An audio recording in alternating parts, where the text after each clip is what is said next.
Hi everybody, Kat here. Welcome to my channel. It's been an interesting week. A whole lot of things have gone down. We're seeing more coming out about Charles accepting cash for gongs, as they like to say, money from Saudi elites, bagfuls of money to the tune of a couple $1 million hauled to him in grocery bags and suitcases, um, prehensibly as a donation to his charity.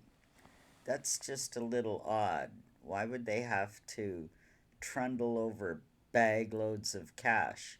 And Charles has assured everybody, and the palace has assured everybody that indeed that money went straight into the account of the one of his charities. I'm not sure if it was the Douchy or which one, but that in itself is a little odd. Couldn't they have written a check? Couldn't they have done a bank transfer? It seems to me it would be quite odd for a couple of Charles's aides to go trundling into Coutts Bank, the monarchy's bank, with grocery bags full of big bills to deposit. That's ludicrous. That's crazy. And the whole thing about it, too. I mean, where the money is being donated directly to the charity. Well, what a lot of people don't understand is Charles very easily uses the money from his charities to fund his lifestyle. Um, and this is not uncommon. I mean, take for example one house that he owns. One of his principal residences is Dumfries House in Scotland. When he purchased it, quite a while now, quite a while ago, 10, 15, maybe 20 years from now, I'm not, it's been quite a while. Um, it was a historical big sort of castle slash home that Charles, with his interest in architecture and maintaining the integrity of the culture and data and all of that. So he wanted to buy Dumfries House to restore it as one of Britain's treasures. So what he did, he didn't put the money out himself. He went to his charities and his big rich donors to put up the money for him to buy Dumfries House, which he did, and put it under the control of one of his charities. And he restored the house, filled it with a bunch of antiques on the backs of all these donations to his charity. And that's well and good enough if the house was going to be a museum for the people, you know, which I do think they give tours there and stuff. But don't forget, Dumfries House is now one of Charles's principal residences. He lives there.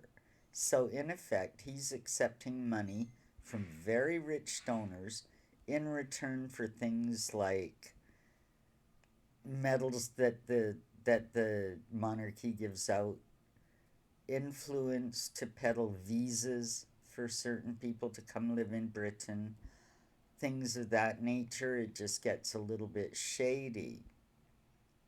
In effect, what he's done was accept all this money to do up his house and give the guy what he wants in return. Now, amongst other scandals, this is exactly what has just brought Boris Johnson down. It was a coup against him, I think, by a lot of his own people. Um, they didn't like the direction things were going, and this was an easy excuse. There's been a lot of scandals surrounding Boris for the last couple of years. Things like all the lockdown parties when the government was telling the British people, oh, you can't go outside, you can't do this and that. And they were having parties at 10 Downing Street, and there was several of them. That was a big problem. Another huge problem that people had with Boris was the fact that he and his wife Carrie accepted a lot of money from some rich donors to redo 10 Downing Street to their satisfaction. Some very expensive wallpaper and furnishings, hundreds of thousands of dollars worth, to be honest with you. And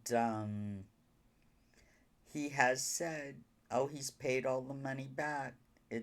Everything's fine. But this is the same kind of thing. Accepting money for personal prosperity and in turn offering some pretty sweet deals to these people. And that those kind of shenanigans are looked upon pretty poorly by the public when they see what's happening with their public money and see the way that their leaders are conducting themselves.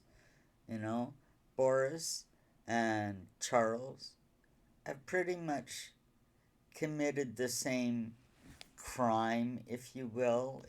I don't know that they'll ever consider it a crime, but shady dealings, a turn of phrase, a crime. Um, Andrew conducted himself in pretty much the same way, but he just wasn't quite as savvy as those two. And the level of people that Andrew dealt with were even shadier than anything we've heard so far.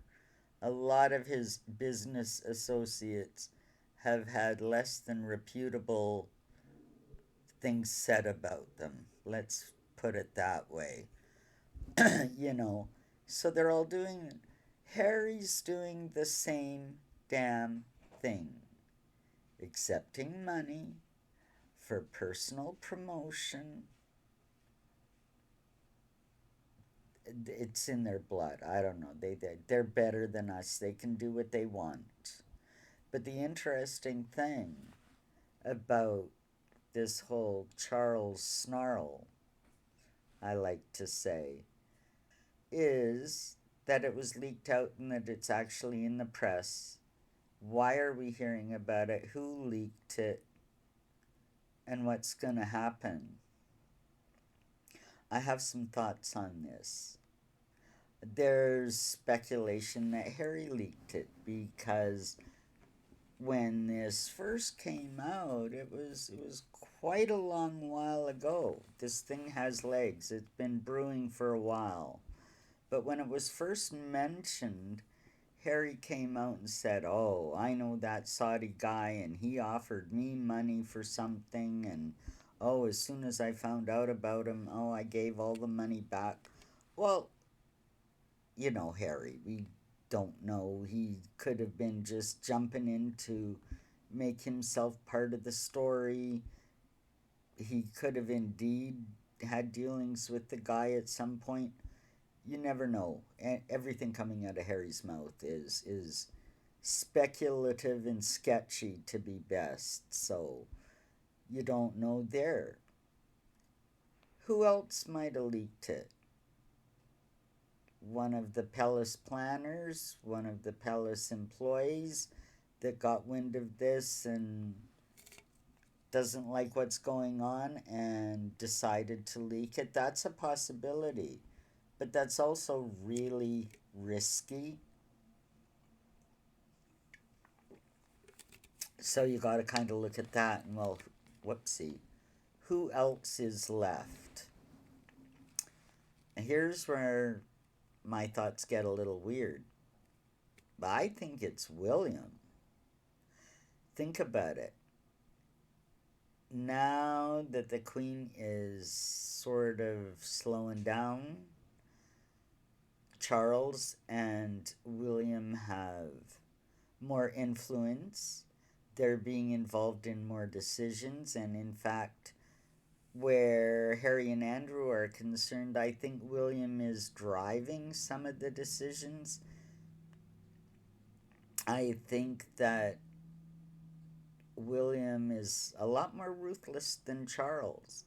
And William sees Charles' complacency in the past, as far as Harry was concerned, as a weakness, and he considers Andrew and Harry as huge liabilities. His father's kind of standing in the way because, of course, Harry's his son, so they say. Um, and I just don't think William's going to take it anymore. And I think he started to exert his power since the death of Prince Philip. I think that William has kind of stepped into that role. Although, with what the press and Andrew himself would have you believe, he's front and center. You know, sees the Queen every day.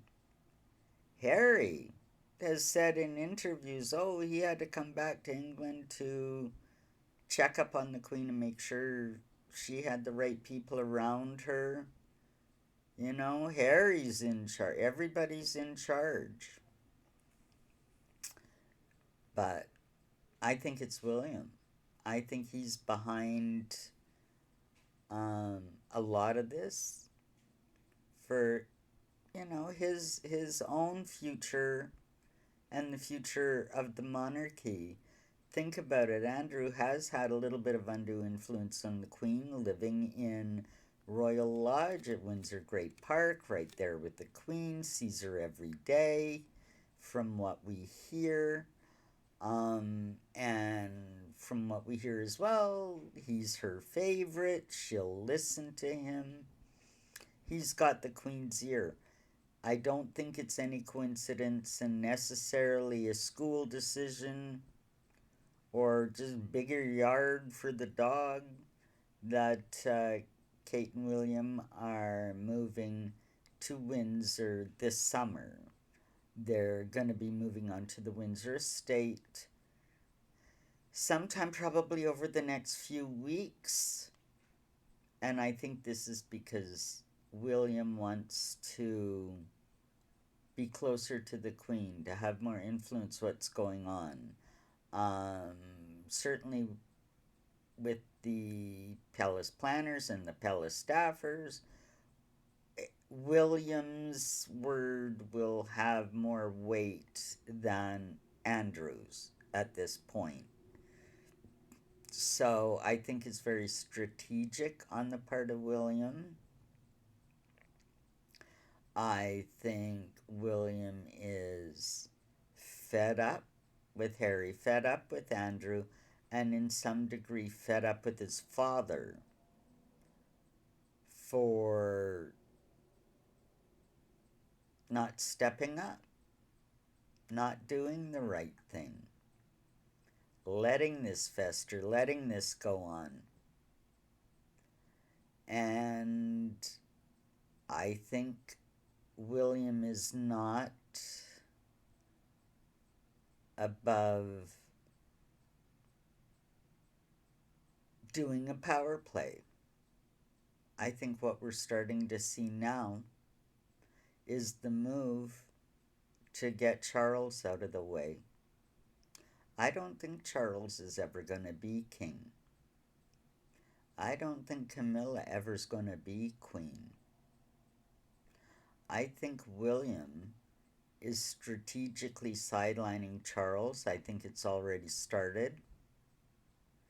And there will come a point that Charles is going to have to declare it. I think that's what's happening now. William's making his move.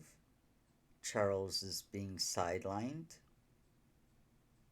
Big things happening in the royal family. Only time will tell if I'm right. Have a great day, everybody.